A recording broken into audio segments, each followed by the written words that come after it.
Hey, welcome back. This summer's protests for Black lives aren't just happening in the streets, they're also happening on the playing field and on the court. It used to be the exception for an athlete to take a stand on civil rights. But turn on a game recently, and it's like church. Everybody's kneeling. They're doing it in basketball, baseball, football, even hockey. Instead of agreeing to shut up and dribble, players are using their platforms to speak up for justice. So here to help me figure out where all this is going and how it's changing professional sports is U.S. women's soccer team co-captain and two-time FIFA World Cup champion, Megan Rapinoe. Welcome, Megan. Thank you for having me. This is so exciting. I appreciate it. I know how busy you are. Megan, but what I was thinking about you were like one of the first white athletes to publicly kneel in solidarity with Colin Kaepernick. How did that decision come about? I mean, pretty quickly, to be honest. We had just come through this just horrific summer. I had seen what the WNBA players were doing a little bit earlier in the summer and, starting to read more. I mean, I obviously know about racism, but just reading more about it, generally about racism. Larry, there's this thing called racism, I think, right? Yeah. Have you heard of it? But yeah, just kind of like, educating myself more. And then obviously when Colin kneeled, you couldn't not see it. It was everywhere. Immediately, I was just like, oh, okay, this is something that I can do, that I can help. I have, not a platform like Colin's or like the NFL's, but I have some sort of platform, and it just kind of came easily to me. And I was just like, I'm going to do this. Not knowing what the backlash was going to be, but but that's what makes these protests courageous and that type of thing. There's usually a price to be paid, but that's why people admire people who speak out like Colin. Did you get a lot of blowback from fans, or how about teammates? Like, how did they react to this?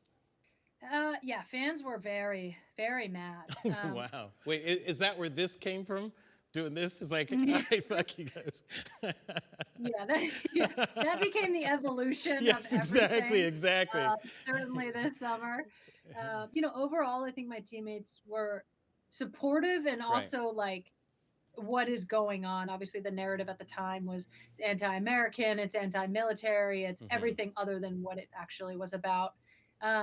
But I felt support from them. The national team was a little different. They didn't quite support me. Really? In anything. No, definitely not. Definitely not. Wow. Which they've basically since apologized for. And they actually made a rule in the subsequent months after banning players from kneeling, which they've now retracted in the wake of George Floyd and all the Black Lives Matter protests this summer. Yeah, it's funny how fast opinions change in this, especially from some of those corporate levels and everything. And you're currently in the WNBA bubble, which is kind of cool. They're just starting their playoffs. I feel like they were fierce the way they came out of the blocks, just, showing solidarity, and the way they platformed it and everything, I thought was great. It's been exceptional to have an up-close look at all of these players. My girlfriend Sue obviously is a player. And so just seeing how gracefully they have handled all of this, because so many of these women, I think the league is 80% Black. As you know, I feel like Black women are at the intersection of all of this, and they were like, we've been here, we've been doing this work, exactly. And like people are just finally paying attention. People are catching up now. They're handling it. They're handling it all with such grace, and the work being done behind the scenes, honestly, that people aren't even seeing is just exceptional. Right. So I'm a comedian, I'm naturally contrary, right? And part of me with the sports world, because I love sports, I'm a big Laker fan, of course, but I'm afraid, I don't like it to get too performative as opposed to productive. Like, I appreciate, I'm like, good for you players. Black Lives Matter on the court, on your jerseys, but I get concerned with too much sloganeering. It seems like there's a corporate thing that kind of takes over. And sometimes people think sloganeering is the same as activism, but it really isn't. Like, things still have to get done. It's a very fine line, I think.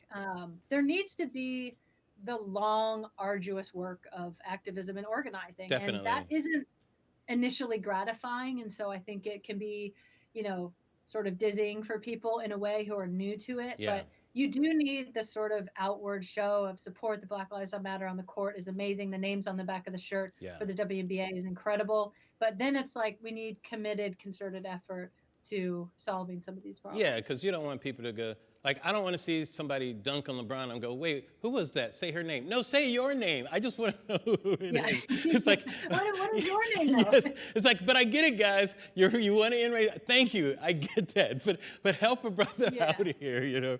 Yeah. You can't have too many things exactly, going on. Exactly. That's all I'm saying. That's all I'm saying. Just focus me. I'm like a Labrador just trying to figure out what's going on, you know. Let me ask you this. Do players and athletes feel like there's a need to have policy prescriptions? I think athletes do feel kind of in this tough spot where they have this big platform and they want to use it. Yeah. And then, of course, the detractors come in with like, oh, you don't have a full-fledged policy that's already being put into place. And like, it's like, what are you talking about? Yes. You know? I'm not the mayor. I'm the captain of the team, not the mayor. Yeah.